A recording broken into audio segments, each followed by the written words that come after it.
Baik, Assalamualaikum warahmatullahi wabarakatuh dan salam pramuka. Anakku sekalian, pada kesempatan kali ini setelah kita lebih kurang 3 minggu lamanya tidak pernah bertemu, hari ini kita akan belajar tentang arti dan lambang gerakan pramuka. Jadi ini ya lambang gerakan pramuka yang ini. Lambang tunas kelapa ini akan kita bahas ini. Kenapa dia digunakan sebagai lambang dan apa artinya tuh? Oke, yang pertama, pendahuluan. Lambang tersebut diciptakan oleh Bapak Suharjo Atmodipuro. Atmodipura ya tulisan. Kalau orang Jawa itu Atmodipuro. Seorang peminat pramuka yang cinta betul dengan pramuka. Dia bekerja di Departemen Pertanian. Kemudian dia digunakan itu semenjak 16 Agustus tahun 1961. Kemudian ditetapkan sebagai lambang gerakan pramuka itu melalui keputusan Kuartir Nasional nomor 06 garis miring Kuartir Nasional garis miring tahun 72. Anda harus ingat, adik-adik sekalian harus ingat bahwa semua lambang-lambang yang digunakan oleh dalam gerakan pramuka itu semua ditetapkan dengan keputusan Kuartir Nasional. Ya, jadi menurut versi saya itu bahwa memang gerakan pramuka itu betul-betul memiliki administrasi yang sangat mantap dan sangat lengkap begitu, karena semua dari ujung kepala kita sampai ujung kaki itu diatur dengan skep-skep atau surat keputusan Kuartir Nasional. Ya, lambang kita saja ini diatur sudah tahun 72, sudah 49 tahun lamanya. Ya. Oke, lanjut. Arti tunas kelapa yang pertama. Jadi tunas kelapa itu sama kalau saya katakan buah nyiur ya, sama itu artinya. Buah nyiur itu pohon kelapa. Dia ditumbuh itu dinamakan cikal. Jadi kalau dia baru pertama kali tumbuh buah kelapanya, tumbuh daunnya pertama kali dinamakan cikal. Artinya cikal bakal itu berarti bahwa penduduk asli yang pertama yang menurunkan generasi baru. Jadi kita ini kan juga generasi-generasi dari bapak-bapak kita, dari nenek-nenek kita yang mengkiaskan bahwa tiap anggota pramuka itu merupakan inti bagi kelangsungan hidup bangsa Indonesia karena kita adalah penduduk asli. Ya.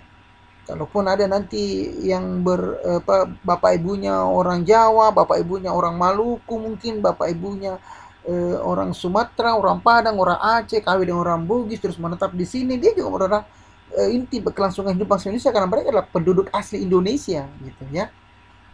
Yang kedua, arti yang kedua, buah nyiur itu dapat bertahan lama dalam keadaan bagaimanapun juga. Coba lihat itu, pohon kelapa ya, kalau dia disimpan lama di halaman, kalau di kampung-kampung itu disimpan lama di situ sampai dia mengering kulitnya, bahkan semakin lama semakin kering itu susah dibuka ya, bertahan lama memang. Mengkiaskan bahwa tiap anggota pramuka itu adalah seorang yang memiliki jasmani dan rohani yang sehat, kuat dan ulet, serta mempunyai tekad yang besar dalam menghadapi segala tantangan ya, seperti itu maknanya ya kan. Buah nyiur itu dapat bertahan lama hidup dalam keadaan bagaimanapun juga ya. Yang ketiga, nyiur itu dapat tumbuh di mana saja. Coba lihat itu pohon kelapa. Ada di gunung, ada di hutan, ada di lembah, ada di pantai, lebih banyak juga kalau di pantai.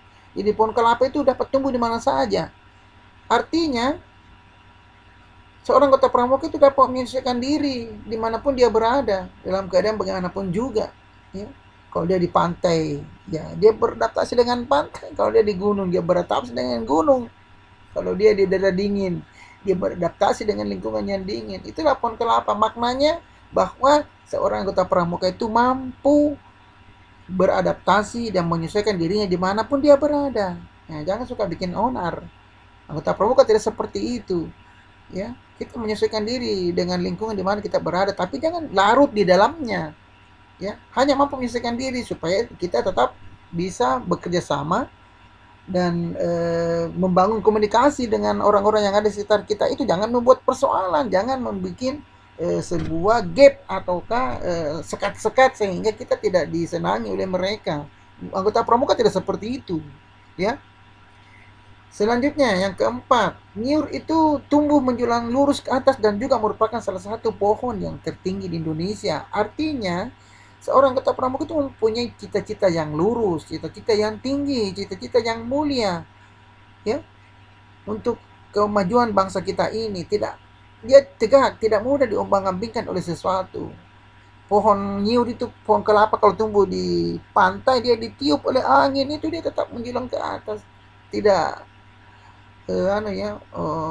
tidak rebah gitu, dia mampu bertahan tinggi, dia diterpa angin hujan, dia tetap tinggi dan kokoh, ya. Selanjutnya yang kelima, akar nyiur itu tumbuh kuat dan erat di dalam tanah, memkiaskan bahwa seorang kota pramuka itu mempunyai keyakinan berpegang teguh pada dasar-dasar dan landasan yang baik. Nah, kita kan di Indonesia ini berpegang teguh kepada Pancasila dan Undang-Undang Dasar, ya. Itu kita harus pegang kuat, dipakai nyata tekad keyakinannya untuk memperkuat diri mencapai memperkuat dirinya guna mencapai cita-citanya. Ya.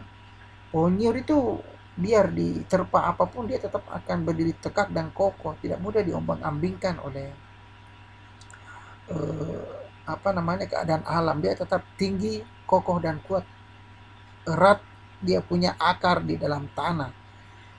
Yang keenam, nyiur itu adalah pohon yang serbaguna dari ujung hingga akarnya. Dari kelapanya dimakan, daunnya digunakan orang di kebun-kebun itu untuk membuat bifak begitu, ya, pelindungan sementara dari hujan dan angin, dari panas matahari, ya, karena dia lebar, daunnya memang kecil-kecil, tapi kalau ditumpuk dalam keadaan banyak itu dia bisa menjadi seperti sebuah orang rumah-rumah yang ada di kampung-kampung itu kan bisa digunakan itu untuk menahan di atas, jadi atap rumah begitu. Yang mengkiaskan bahwa adalah pramuka itu manusia yang berguna dan membaktikan diri dan demi kepentingan bangsa dan tanah air, ya, demi bangsa ini. Jadi dia bisa berguna. Coba lihat pohon kelapa, bisa digunakan daunnya untuk sapu lidi, buahnya dimakan, batangnya tinggi begitu lurus itu. Kalau di kampung saya di daerah Bugis di sana dipakai untuk jadi patolo tiang, maksudnya dipakai untuk jadi menghubungkan antara tiang dengan tiang itu, karena dia panjang dan lurus. Setelah dibikin balok-balok, dihubungkan tiang dengan tiang, itu yang dipakai itu adalah pohon kelapa, ya. Nah, dia kuat, mampu tidak makan rayap. Itu pohon kelapa itu, ya. Jadi anakku sekalian, itulah mungkin arti dan lambang gerakan pramuka. Terus lambang gerakan pramuka itu bisa digunakan di dalam papan nama kuartir. Jadi seperti sekolah kita ini, kita punya juga papan namanya, cuman ada di dalam sanggar pramuka, belum dipasang di luar. Penggunaannya tersebut sebagai alat pendidikan untuk mengingatkan dan meningkatkan kegiatan gerakan pramuka sesuai dengan kiasan yang ada pada lambang gerakan pramuka tersebut. Ya, di lambang itu memang bisa kita gunakan di mana-mana. Selalu kita ingat dia punya arti kiasan, artinya apa, seperti itu, ya. Kita belajar pada hari ini. Jadi tugas kita, anakku sekalian, kalian bisa menulis kembali di catatan kalian arti dan lambang gerakan pramuka itu. Di slide ada 6 slide-nya itu tadi, tulis kembali, terus foto dan kirim di Classroom. Jangan lupa like dan subscribe channel kita bagi yang belum like dan subscribe. Buktinya juga kirim di Classroom. Baik, anakku sekalian, saya kira cukup. Sekian dan terima kasih. Salam pramuka.